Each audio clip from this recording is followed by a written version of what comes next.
very good morning to everybody, and special good morning greetings to our panelists as well. A warm welcome to Bangkok, or perhaps a warm welcome back to Bangkok, and thank you very much for agreeing to be a part of our panel discussion. It's going to be the first for today. We've got a series of panel discussions, and this one we will be focusing on architecture. Now, pretty much the focus of almost everything these days is on sustainability, being environmentally friendly, focusing on a greener and more circular economy. And that also plays a very big part when it comes to architecture, or not. Well, this we're going to be finding out from our guest panelists this morning. And the first couple of questions will focus on being kinder to the environment. And allow me to let you know of the structure. We do have an hour for our discussion here on stage, but we might have some time for the Q&A. So please join in with the conversation, share your thoughts with us, and we'll give you some time, perhaps the last 5 to 10 minutes of our panel discussion. So architects need to be environmentally conscious first and foremost. How much truth is there in that statement? And perhaps if you can also reflect on what are some measures, or what should we be doing in support of that, if you're supporting the cause. So not every one of you will have to answer, but if you are keen to be first, please. Perhaps you would like to start? So, a child opens his eyes, and what he sees is his parents, his house. As he goes out, he sees his community, his country, his neighborhood. So I think, fortunately, unfortunately, architecture is one particular stream which is sensitive and involved in each and everything, the whole built environment. So I feel it's very much important for an architect to be conscious for sustainability. We've been hearing about many calamities which are happening worldwide. And somewhere down the line, our generation, our earlier generations, are only people to be blamed or responsible for whatever good or bad is happening. So as a practice, I think it's very essential to be sensitive to sustainability and to adopt this thing as a irrevocable part of the design process. So that's how we started. I like your response. Terry, perhaps you would like to share your thoughts.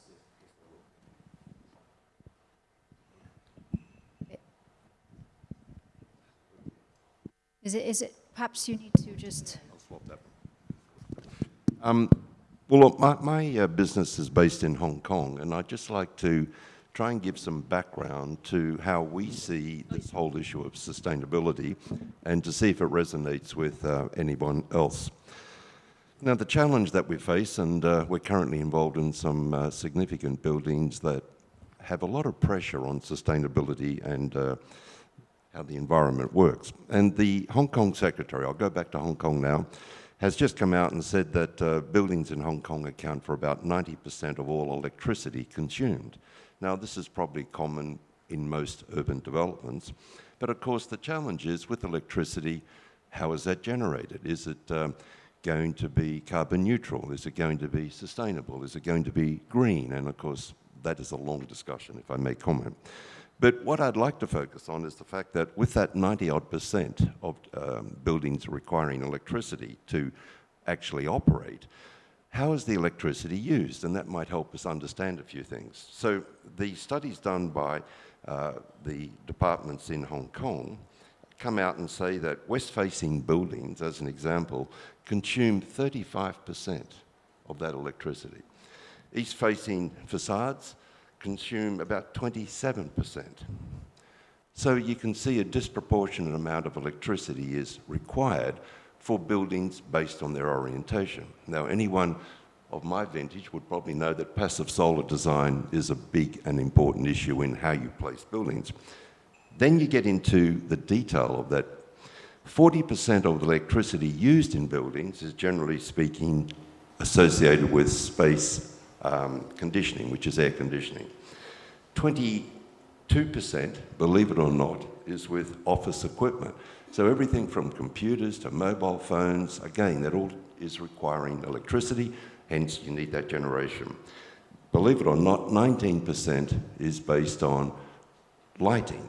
Now, what all this means from the business point of view, and that's how we generate our affairs, and we've got developers and architects in the audience, is that 2,600 publicly traded companies in Hong Kong, listed on the Hong Kong Exchange, they require to provide annual sustainability reports and their ESG, which is the environmental, social and governance performance, alongside their financial reporting. Most of these are international firms driven from America and the UK and Europe. And so that becomes very important when people want to lease buildings. So you get to a point now where when someone leases a building, they want to know that the building is going to support them in their sustainability issues, particularly as publicly traded companies. So to attract tenants, which is where it all comes from, you need to provide certification for your buildings. That is a roundabout way of saying that the sustainability issues become extremely important, and as one real estate agent has said, that without having quality buildings and having to attract quality tenants and buyers, then you don't have a marketplace. You don't have a building that is going to be treated in the same way as a building that is not having those credentials. So one developer said to me recently, I asked him, I said, you know, what makes a good building? And of course, being a developer, no disrespect to developers, but he said one that's fully leased. So I think it behooves architects then to focus on these issues. Thank you for sharing all that valuable information with us. Plenty to think about going forward there. We're going to skip now to Huzaifa. You're a champion of sustainability, I believe. What are your thoughts? Hi, everyone. Good morning. So sustainably, my previous two speakers spoke about it. First of all, as architects, we need to understand the concept of sustainability. There are two distinct differences between sustainable buildings and green buildings. They're completely different classes. So we cannot use both these terms together without understanding what actual sustainability means. And today, architecture in history, since thousands of years back, architecture has always been a response to global issues and styles, right? So we've always seen a change in architectural style with a global phenomenon. And today, the major challenge which the world faces, and it is a global issue, is climate change. So today, the need of the hour is sustainability. It's not a style. It is the need of the hour. It's a solution to a problem which everybody faces, no matter where you are in the country. Now, everybody's come from all over the world, and we are sitting in Asia Pacific. A simple question is, when you come from Chicago, when you come from London, when you come from India, when you come to Bangkok, there is a change in the climate, there's a change in the weather. The clothes which you wear obviously get informed with the weather outside. So we consider that humans are God's best creation, or it's the most evolved, optimum solution of nature. But still we need to wear clothes, right? To protect our skin. So when it comes to the building skin, there's something which has happened in the last 150 years, which is pretty significant. Yes, globalization has its positives, it has its negatives. And one major negative impact has that from Chicago till Bangkok, all the way till maybe Auckland, all the buildings are suddenly moving towards glass. And especially when you go to Dubai and Abu Dhabi, you've got 50 degrees outside and you've got a glass building, and then you've got a mechanical facade, which is $150 million to keep that glass building cold. And that is called, it wins all the possible green building awards. It's a very good example of green buildings. Is it sustainable? Can, for example, India afford a $150 million facade for 2 buildings? It cannot. So is it economically sustainable? No. Is it culturally responsive? I don't think so. Again, it's an open debate. But the idea of sustainability is 3 things: economics, culture, and environment. And it's a balance. It's not a tick in the box that you tick all this and you've got a sustainable building. It is a compromise, a well-thought process. Now just imagine, we talk about many efficient materials, many efficient solutions. But if you have an inefficient design, what is the point of those efficient materials and solutions? So it all starts with the architect. So to answer that question, the reason why I gave this background is to understand the burden or the responsibility of architects today. That no matter how efficient or how amazing those materials are in terms of the carbon emissions and how efficient they are in terms of their life cycle analysis, if they're used inefficiently, the project itself is inefficient. I was in one of the conferences in Switzerland, and we had a presentation by a very famous facade designer, and they said that this is going to be one of the positive energy facades, which is going to be generating everything. And the first question which I asked was, is this going to be audited? And the response was, Zephyr, you know that most of these projects are not fully audited. Because again, that is where the difference comes in. Because once you have spent millions of dollars on marketing it, you don't want actual tangible figures to get out. That is this actually performing? It's not performing. So as architects, it's very important to us to understand that everything starts, from my perspective, it starts from the massing. If you've got the massing wrong, no matter what you do with the facade, no matter what you do with as you rightly pointed out, 40% of energy consumptions goes in air conditioning. So it is counterintuitive to think that your heat gains, especially your solar heat gains, are not responding to that, and you're adding in more air conditioning to complement that or supplement that. So the responsibility of architects today is, I don't know, I can't emphasize enough, it's a very big burden. It's a very big responsibility. It's not just that you come up with a very lucrative design. Yes, absolutely. Amazing design sell, the building will get leased. But at the same time, it's also our responsibility to make sure that today we don't have the liberty of greenwashers, right? So today I feel, especially after COVID, the new luxury is sustainability. The world does not have the liberty of actually going towards that direction. Everything has changed. Everything has changed. How you live, how you work, how you study, everything has changed in the last 2 years. So our houses become multi-use now. And just imagine, I keep telling everyone that sustainability is not only limited to environment. Just this room we are sitting in, just the lighting, just the temperature, just the way the color of the lights are, it affects your psyche. It affects the way you think, subconsciously. And this is an entire science which needs to be understood by architects as well, and interior designers. That when you have this kind of a space, every culture responds very differently to different lighting, different spaces, different volumes. So when there's so much responsibility on a space designer, as an architect has specifications, we need to have that sense that, yes, marketing is one aspect of it, but actually delivering and doing social justice to what, because again, as my father's an architect, so his vision is very clear, and that drives me as well, that architecture lives beyond your lifetime. So this is one of the businesses which is going to stay, or that the structure which you design is going to stay much longer than you are going to live. So I want my kids to say that, yeah, my dad did a good job.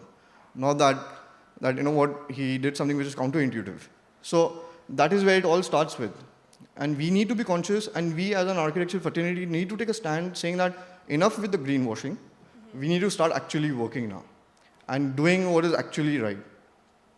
So I hope I answered that question. Thank you. You can see that he's very passionate about this, and he's very firm that sustainability has to be one of the key priorities. Thank you very much for that.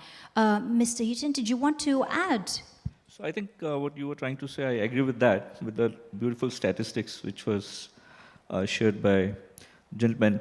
I think passive architecture, I think, is something which gets overlooked in the whole design and commercialization processes when we have these kind of numbers to equate with. Somehow down the line, what we have realized is well-designed passive, well-designed principled projects come out with the better results in auditing also. It's not about using the best of technology. I mean, personally also as an architect, I don't say that technology can be a savior, but it cannot be a starting point. So to consider the design process, which starts with passive architecture, and to have a good life cycle of a particular building with sustainable modeling, that is the whole synergy, the whole process in which we all really need to work together, and, specializing in whatever fields we specialize in. Absolutely. Just to add to that, I visited this Sustainability Expo, and in that, there was a wall which was constructed out of stone. And the pitch was, the reason why this wall is more sustainable is because it does not use cement mortar. It's a simple thing, right? Simple logic. And they use SS mesh to hold those rocks in place. So my first question to them was that how much is the carbon emissions of the SS versus The your energy calculation, cement? yeah. Because cement carbon emissions are 0.8 metric tons of CO2 for a one metric ton of cement, versus stainless steel is 3 tons of carbon emissions for 1 ton of stainless steel. So if you just use, this discussion needs to be more detailed, more informed, and I think what's also happening is, unfortunately, few 200 years back, there were no classifications of industries. Like the architect was the engineer. There was one guy, the master architect. He did everything, from landscape to everything. And what's happened is the architecture fraternity has given away these small bits and pieces out. So small parts, now sustainability has become a consultancy all the way. But the master architect forgets that this was once upon a time part of what he was supposed to do. So our compliance, we've let go a lot of, I'm talking to architects, we've let go a lot of our scope. And I think it's time that, because you are the captain of the ship, you're going to eventually dictate how the building is going to come out. So you have a lot of responsibility towards your consultants, towards your clients, towards your customers. So we need to be very, very responsible.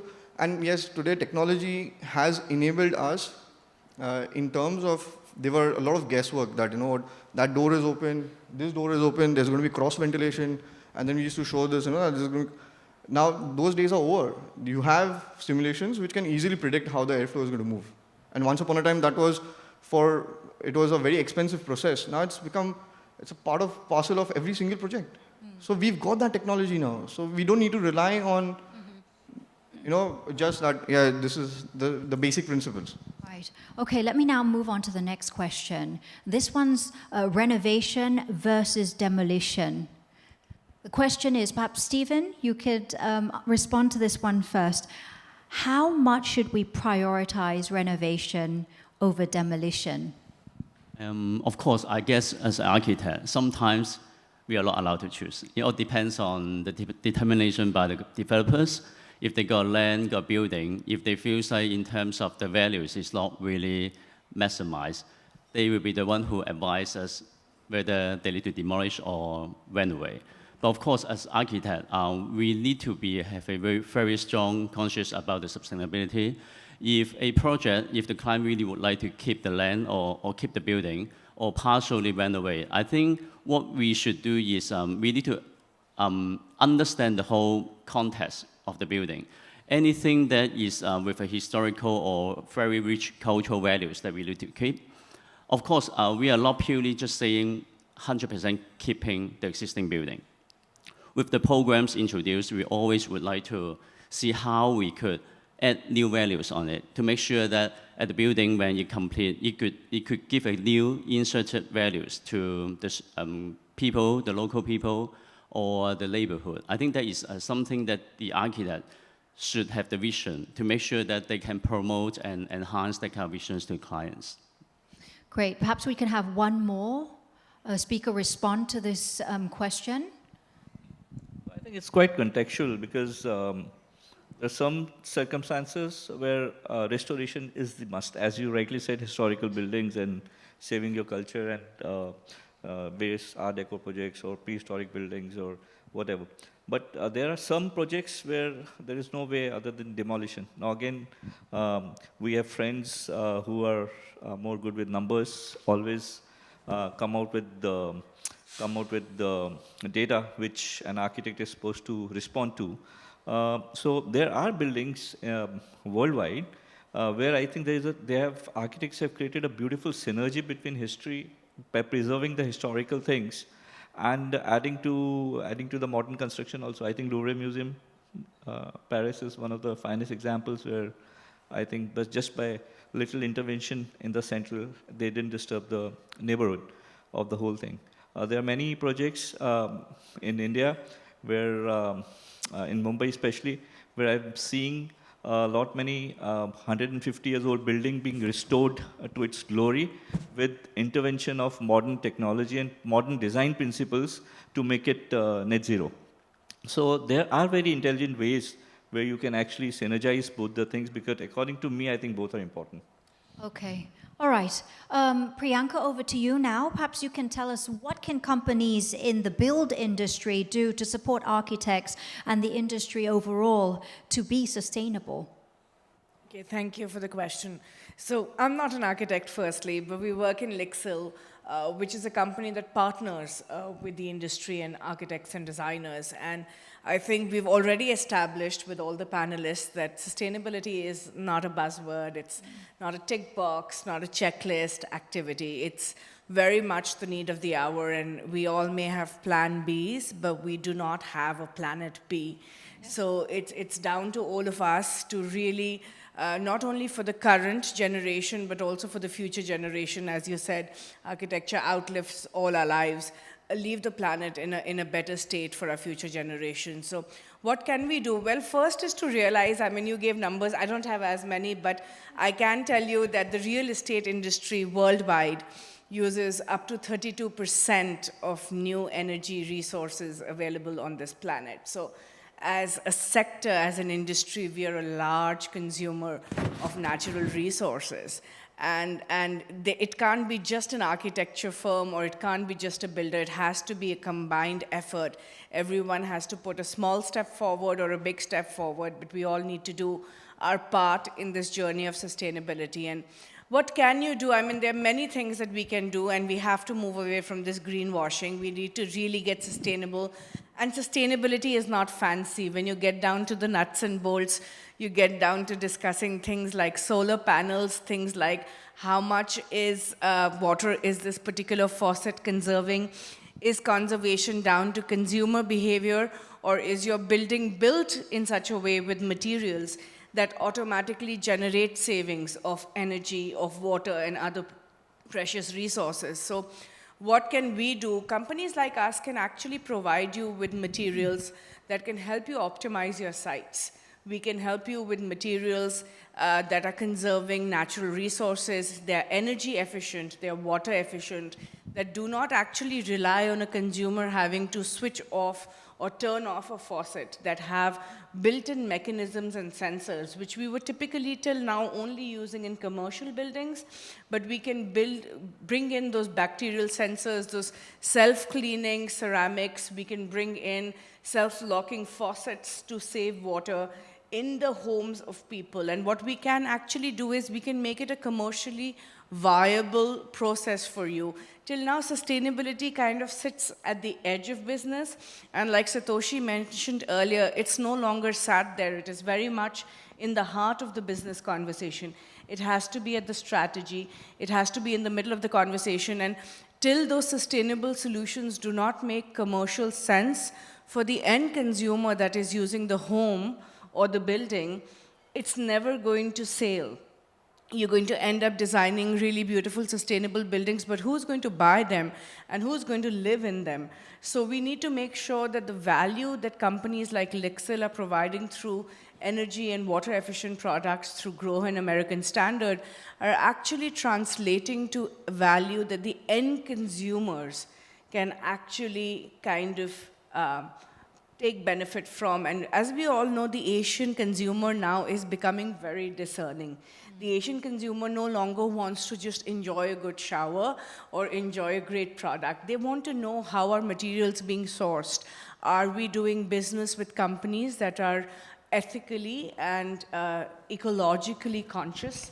Are we doing business with companies that are sourcing materials from partners that are doing business in the right way, that are treating human rights and other sustainability initiatives the right way? So that's where I think partners and allied sector companies like us come in to support the architecture industry to actually deliver that end value to consumers, to make sustainability come at the heart of the business, become an economically viable solution, and suddenly we don't have to choose between aesthetics and sustainability, between economics and sustainability, and the burden is not resting on any one person in the value chain of the industry in driving that sustainability.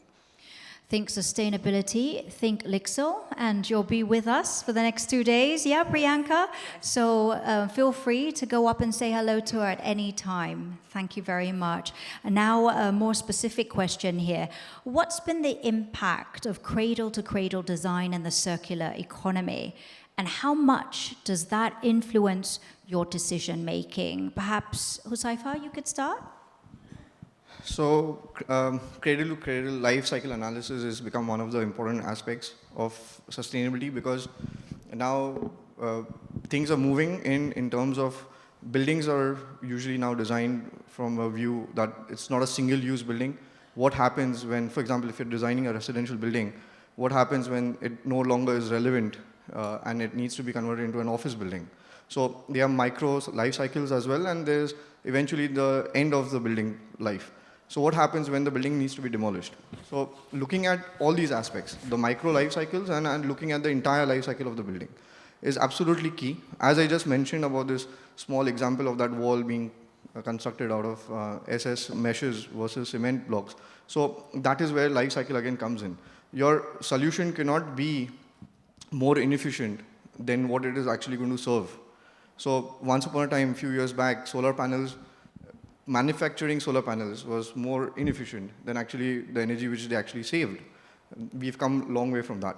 So there's an entire process in terms of understanding where solutions go. For example, we were designing a sustainable project in one of areas in India, in northern India, and the initial proposal or the client wanted everything to be solar powered.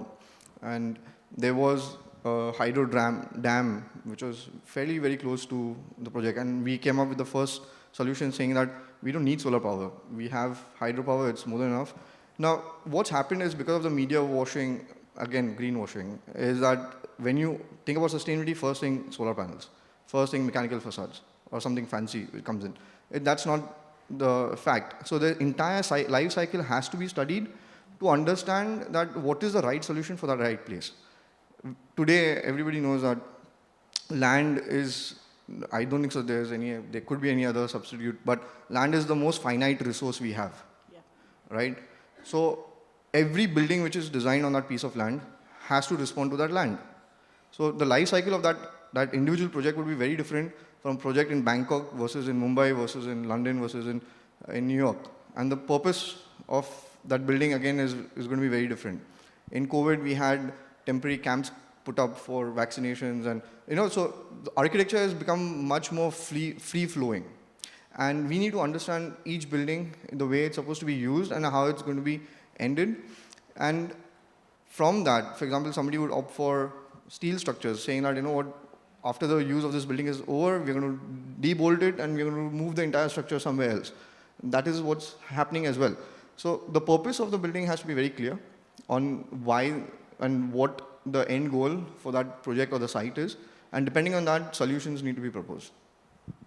Thank you very much for your response there. You wanted to add something, Yeah, please, if I can Priyanka. just add, we spoke about renovation and demolition earlier. If you're using products that follow the circular economy principles, even if you have to go the demolition route for a building, you can actually take out products and materials that you have put inside the building and move them back and use them back plow them back into the product life cycle without using newer energy resources. And that's exactly what a circular economy or a cradle-to-cradle economy does. What it does is it helps you take the product at its disposal stage and take elements of that and bring it back into the recycling loop, therefore making the economy circular, therefore making the whole product life cycle circular. So even if you are at a stage where you're demolishing a building, there's still a lot of salvation you can do for products rather than just disposing or getting everything razed to the ground. So it doesn't have to be 100% demolition. Yes, you can still get a lot of it out and put it back into newer product life cycles. if your products followed the original circular economy principles to begin with. Very good thought there. Thank you for sharing that. Terry, what about your response, please, to cradle design, the impact of that on the circular economy? Thank you. Well, this is a very difficult subject, in my opinion, because the goal of cradle design is basically to eliminate waste or to reuse materials. The challenge, though, is that many of the buildings that have been built in the past, they don't generally fall down. They become obsolete because they're not flexible in their use. And so the problem then becomes when developers want to invest in land and maximize the opportunities for that development in terms of height and or GFA, what do? They end up wanting to demolish that building because, one, they can maximize returns, but two, the buildings themselves don't lend themselves to becoming adaptable. And I think this is the biggest challenge that we all face. Now, having said that, I was just talking to one of the gentlemen outside promoting copper. Now, I think everyone realizes that copper is a beautiful material. It's one of two natural metals in the world, copper and zinc. But if you try and sell copper and zinc to an average developer, you won't get much airplay. And the reality is it costs money. But if you use copper and zinc, they can be totally reusable after 80 or 90 years. So why don't we do it? So then you get back to the life cycle challenges associated with development. And this is another question I think you might have further down the line, but what is the purpose of putting a building together? And you've got short, mid and long-term goals, but if developers, if the client, if community thought that long-term was the way to do it, would you use anything other than copper or zinc in terms of the most important parts of a building?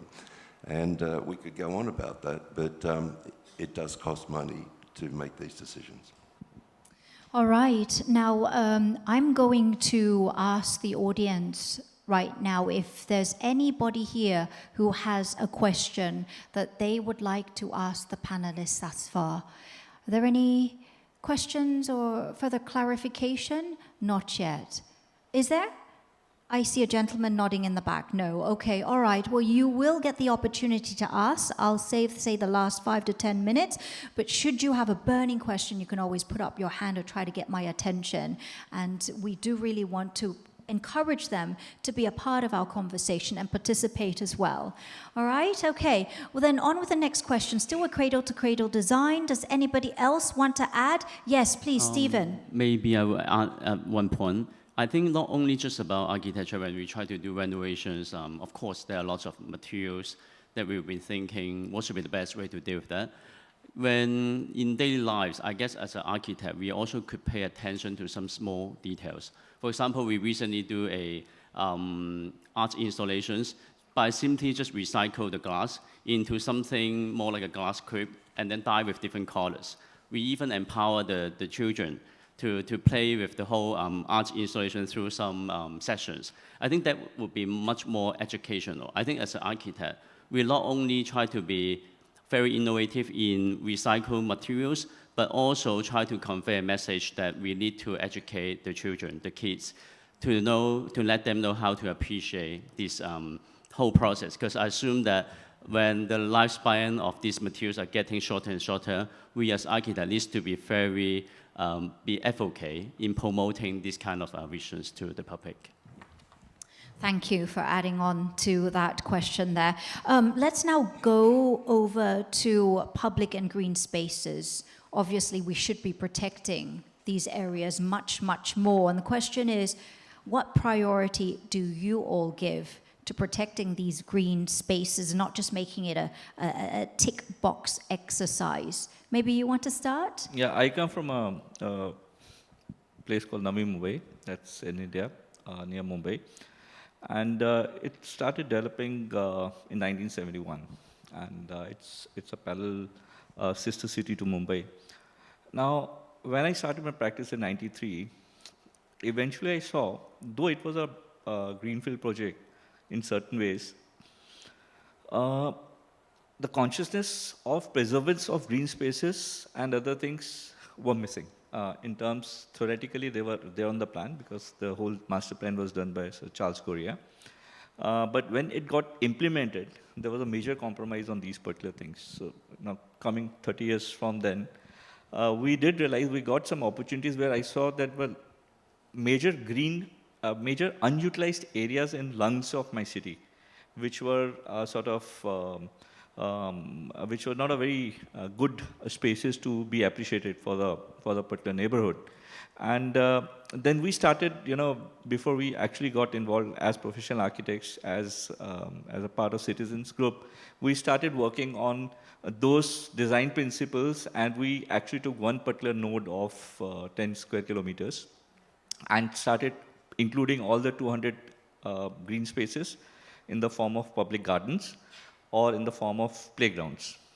We actually did the documentation of whole particular parameters and gave a vision to the corporation to implement and preserve these particular things for 15 years. I think 2014, we did the similar exercise with some of the lakes, water reservoirs, which had become, which were covered with debris and other things. And when we got introduced as landscapers and urban designers for a 40 acres project in which we were to revive that particular thing. And I realized that in old historical sheets, we call it village nakasha, there was some lake which was supposed to be there, and it was no longer there. It was covered with, I think, it's around 14 feet of debris. And that became the concept of our design. So we did the whole 40 acres in such a way that we first removed all the debris. We rejuvenated that particular water reservoir, and we did the surface drain in such a way that the whole 40 acres water, you can say like a holding pond, the whole water started getting preserved there. And I must say that in 5 years of this preservance, now the whole water reservoir has become perennial. So that was something which gave an sort of inspiration to us as a team and other fellow architects in the city, where we started actually redefining these particular spaces and rejuvenating all these particular spaces which have been underutilized. You see, there are new abhiyans which have started after Modi government, and it's Swachh Bharat Abhiyan, which is going on in a big way pan-India. So basically what they are doing is, they have identified this particular thing was missing earlier, a decade back, and they started streamlining and rolling out these particular processes in a big way. And I was in a couple of government committees where we actually did, even the small villages, we have started redefining this particular matter. So I think this particular part of green spaces, open spaces, which is a very important part of urban space realm, is being looked very seriously in this particular part of the globe. Thank you for sharing that. So definitely protecting green spaces. And where do you stand, Stephen? I think, well, I'm from Hong Kong, so Hong Kong is very crowded, very packed. Green space are really something that people always find very difficult to keep, especially during a development. I believe that these days we're talking about, especially post-COVID, people are more conscious about the well-being, the wellness. People are more cherished with all this green space. That's why even during our design process, we always try to blend in or blur these boundaries between the open space with our interior space. Always talked about like exterior, moving to interior, getting back to the exterior. So somehow we feel like we want to make sure that at the time when we work on the design, green space really puts a very essential step in our whole design process. We want to make sure that people can engage with the whole open space slash the open realm of the negative space. So something that we always would like to emphasize on during the design process, especially in Hong Kong, I think. Yeah. Okay, all right. So we've ticked those two boxes, sustainability and green spaces. Let's move on to projects which are socially inclusive now. What makes a project socially inclusive? Anybody? Please, Priyanka, you... I think it's hard for us, as 21st century corporate citizens, no organization can live and breathe and work and make a profit out of a space without really involving or serving the communities in which we operate. I think that's very important. And it may be controversial, but at least in the Asian markets, we cannot rely only on the governments to uplift some of these communities. So as large private sector players, when we go into zones which are underdeveloped or starting to get developed or getting into an urbanized space, and urbanization in Asia is at an unprecedented rate in human history ever. I think we owe it to the communities to provide them rehabilitation, provide them opportunities to be involved in the project, employment opportunities. We need to ensure that they're not displaced. We need to ensure that their access to natural resources, whether it is green spaces like playing areas for their children and their communities, or access to natural water resources, that we're not polluting them. So for me, it's very important that any organization that is going into any area where a community pre-exists, we need to respect and try and incorporate them in the entire building process, not only building of the building, but building of the entire community and the ecosystem around it. Terry, please, you also have something to share with us. Yes, thank you. Look, again, challenging questions here, but my opinion is designing for projects that are socially inclusive, the general goal is designing an environment in a way that can be accessed by as many people as possible, regardless of age, gender, and disability. They'd be the main objectives. The things that I want to focus on, which I've had direct experience on recently in the last couple of years, is the issue of age and disability, because I think it's sadly neglected in the environment. And I'll give you an example. As the demographics everywhere in the world becomes older, you don't realize until you've had parents or friends or relatives who have become aged, or they have a disability, and guess what? They can't climb stairs. They can't use the bathroom in the same way. They can't use the kitchen in the same way. And then you go, my goodness, where do we stop? How do we solve these problems? Then, when you look at developments that are happening, and my guess is anywhere in the world, I'll ask one question. How much of that development, as a percentage, would be focused on age or disability? And my comment would be, based on my experience, very little. Now, if you've ever tried to design a disabled shower, you'll know that it's going to take 2 to 3 times the area of a normal shower if you bring in a wheelchair. Same issues happen with lifts. Same issues happen with kitchens and trying to get benches working for people who can't stand.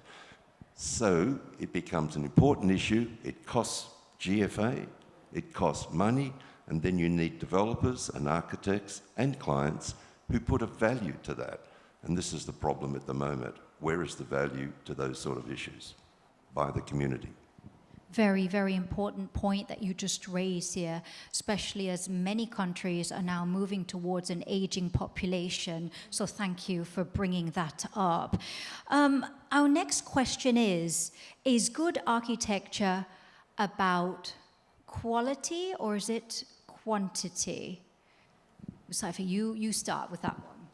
So I'm going to link this with the green space and open space. Please do. Requirement. So there was an article in the Times of India which says that Malabar Hill is one of the most prime areas in Mumbai, highest real estate value. So you can say by far one of the highest real estate values in India. The article said that Malabar Hill surface gets 4 degrees hotter since 1998. Now, and then the next following article was cities are getting hotter. And again, so these two things are linked. And now we have tangible data which everybody knows, especially in Hong Kong, Mumbai, New York, London, that cities are getting hotter. And one of the most contributing factor, obviously, is buildings. They're concrete ovens.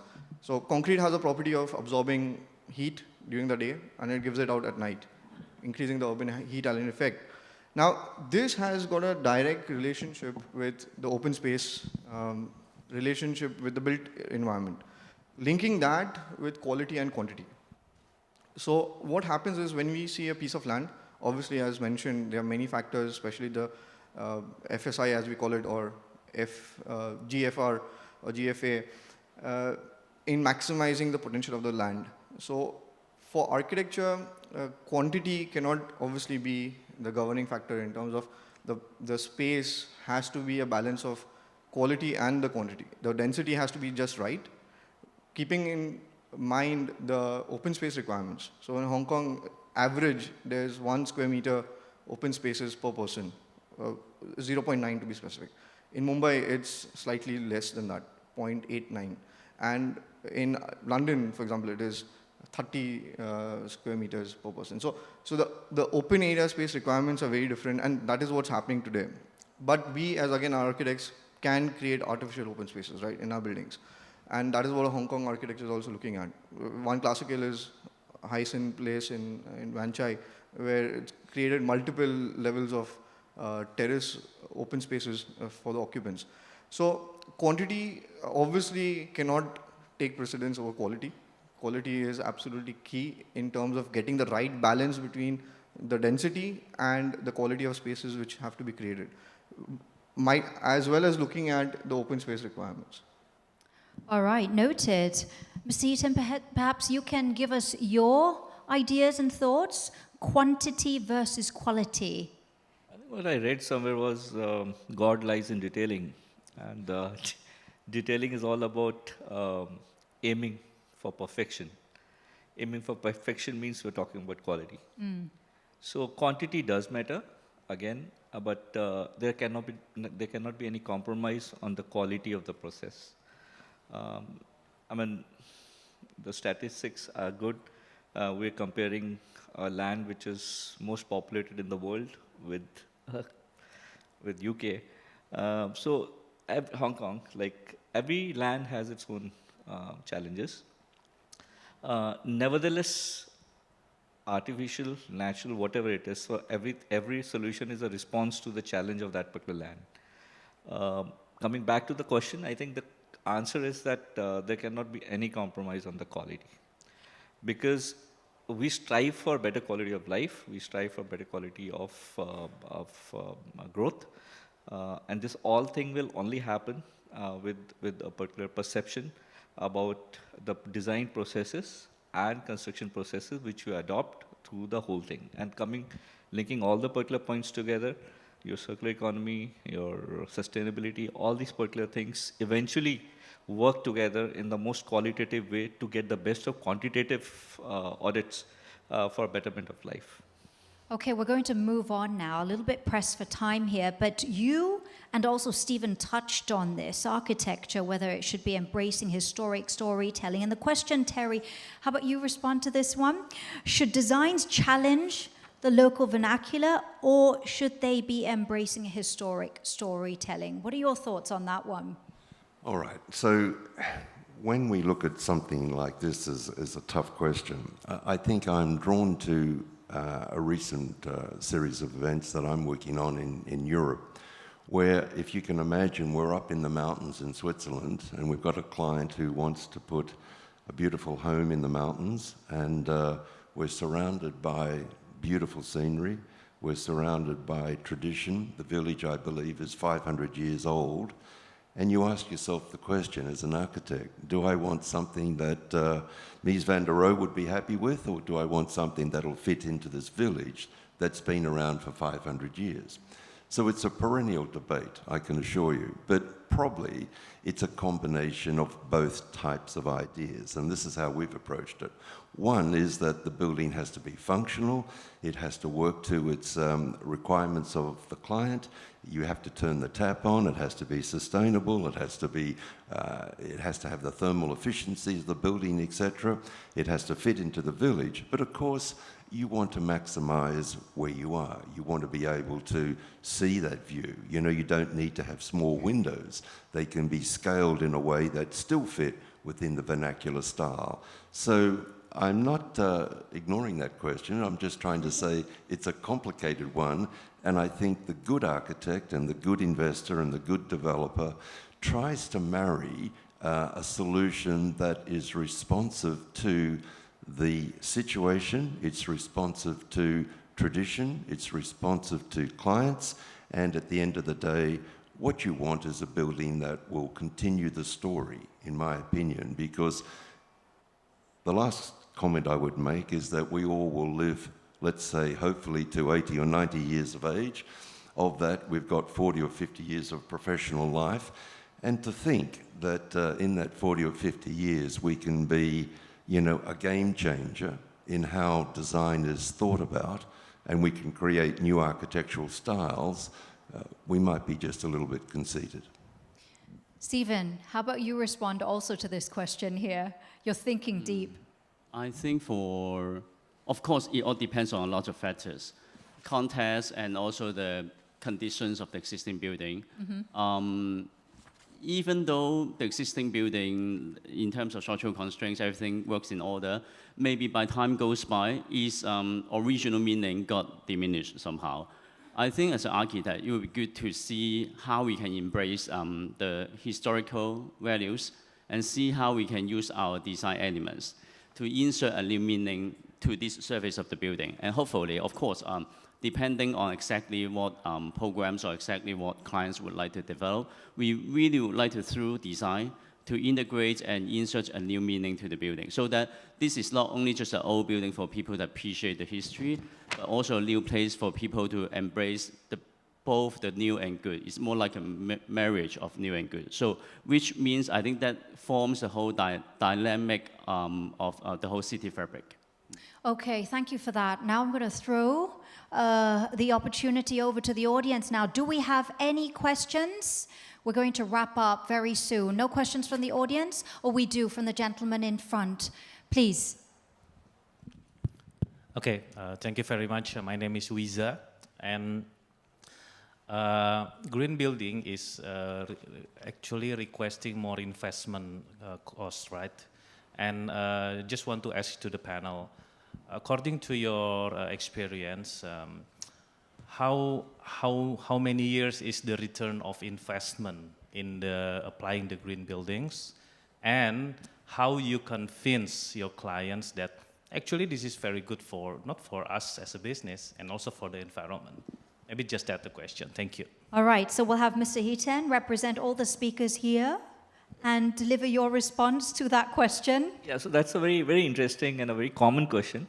In fact, I'll tell you some, on lighter note, I was member of Ministry of Environment in Government of India for 6 years. And every time, every developer used to come and tell me, sir, why are you insisting me on these kind of parameters? Because it's going to cost my money. You're right, it does cost you money if you talk about the CapEx. Depending upon what level of principles you want to adopt in the design, the percentage varies. However, if you see the life cycle of the building, I can tell you that the recovery cost is from 3 years to 7 years. Now, where does these numbers come from? Again, these are contextual numbers because cost of construction and cost of real estate, different parts of the world vary. I mean, I cannot say Hong Kong will be same as Bali or Bali will be same as other places, but those calculations, balance calculations have to be done as an architect. So there are various certifying agencies. We all know about leads. We talk about, like Indian contextually is GREHA or IGBC CII. I'm chairing that session also. So we have actually made those particular parameters. We do not only talk about your operational cost of the buildings. Through passive architecture, we also include what are the savings which are happening right from the design stage. So if you talk about the total perspective of the inputs which are given to design a sustainable building, I think it really doesn't cost you extra. Government has started giving incentives to all these particular buildings by giving extra FAR. In India, I think IGBC has been pushing it, and we have got around 5% extra, 3 to 7% of extra FSI, which we get if you adopt the principles of green building, depending upon you want to go to category of platinum, gold, or silver. So I think if you see at the bottom end, numbers are always brighter and greener. Thank you very much for your response and for the question. Many thanks indeed. Now, we've got very little time left, but I do have one more question I'd like to ask all our guest speakers. We'll start with Stephen. What's the next big thing in the field of architecture? 30 seconds each, sorry, to limit you to just that. I think the new trend is more about the hybridization, the blending between each discipline. Each categories like art, culture, nature could be combined together through a whole design process. And even you can blend in with your, as I said before, the indoor, outdoor, how could be seamlessly connect the outdoor to indoor, indoor to outdoor as well. So I think blending is a new, not really new, but something that we really would like to insist during the whole design. Yeah. Huzaifa. I think the most exciting thing for me is AI, especially in the field of architecture, because parametric design has been there for a very long time, and we've all been using parametric designs, but now with AI, it's going to take it to the next level. Because what was possible with iterations as in a human capacity, AI takes it to the next whole new level. So we'll be making much more informed decisions, we'll be making much more logical choices in terms of what used to take us maybe 1 year to do, we'll be able to do it in a fraction of days. Thank you. Priyanka, your 30 seconds starts now. In the world of Lixil, which contributes to the industry, we have exciting stuff. We have Grow Spa, which Satoshi spoke about. We're experimenting with innovations like recyclable showers, which are infinity showers, so something like a fountain-like effect. In American standard, we have things like washrooms for the elderly, for the typically underserved sections of the community, which we are looking at pretty actively, which are not typically pockets of profit, but these are our consumers that we want to serve. So lots of exciting innovations. I'm held back by confidentiality and other proprietary things, but lots in development. See, so you'll definitely have to say hello to her along the corridor here or over lunch, yeah? Yes. Thanks for that. Terry, your turn. Well, I'll just, throw something out there for everyone. I think the next big thing in our industry is to give the construction process a soul. And by that I mean, how do we design and create and build better buildings? And I'll say that this is going to be judged not by what happens today or tomorrow, but is the building still relevant in 25 years' time? And I say that because just now the RIBA and the RAIA have now introduced 25-year awards for buildings that exactly do this. So the more architects and developers think that way, I think that's the next big thing. Plenty to think about here. Terry, thank you for giving us so much to ponder. You have the final word. Yeah, so I think the technology is pushing all our designers, architects towards looking into a particular concept of regenerative architecture. I think what's going to happen is that with whatever challenges happening in nature and with AI and so much more advancements coming, I think that there will be a synergy in which all architects, designers, or engineers will have to work together on these particular platforms to get into regenerative designs, working more with nature, working more in synergy with nature, and making a world a more responsible world in coming days. All right, and that's going to end this panel discussion. A big round of applause, please, for our guest speakers here. Terry Spinolo from InArch Design, Huzaifa Shawala, Aesthetic Architecture, Priyanka Tanwa from Lixil Asia, Hiten Sethi from Hiten Sethi Architecture, and of course, Stephen Chow of Can Design. Thank you so much. May I